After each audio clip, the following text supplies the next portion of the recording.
Señores, son el silbato. En marcha el deporte que apasiona a todos, el fútbol. Adami que marca.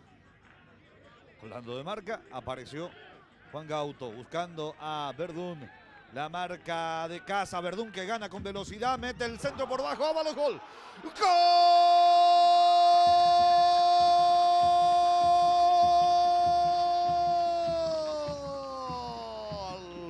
De Rubio Ñu, señoras y señores. Verdún con velocidad ganó la marca de Casas. Se metió a línea de fondo y sacó el remate por bajo. 3 en la barrera. Silbatazo de autorización. Gustavo Benítez. Benítez, el disparo. ¡Golazo! ¡Gol!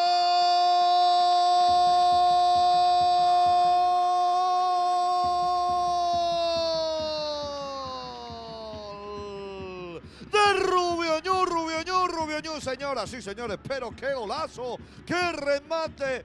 Antes de la ejecución le consultaba justamente a David Arco y decía que Benítez tiene buena pegada. Ahí lateral, señores. Buscando a Almirón. Aquí llega el disparo, el desvío, gol.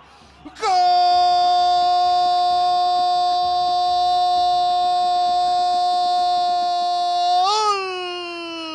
De Guaraní de Trinidad, el remate de Burgos. Esa pelota que se desvía y se mete en el ángulo. Deja sin reacción a Huesca. Villa Santi el centro. Va Morales, Morales que aguanta. Penal. Penal, señoras y señores. Penal para Rubio Ñu. Autorizará el árbitro del partido. Aquí va Morales. Llega Morales, el remate. Y tapó el arquero.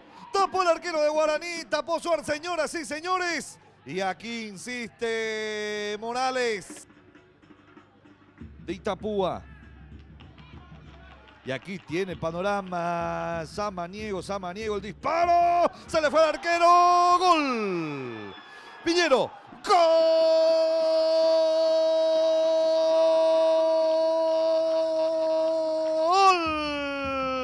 de Rubio Ñu, señoras y señores. El remate de Samaniego. Suárez que no pudo contener con fuerza esa pelota. Aquí vamos a tener la reiteración. Señoras y señores, concluye el compromiso en la Arboleda. 3-1 se impuso Rubio Ñu en esta fecha 22 a Guaraní de Trinidad.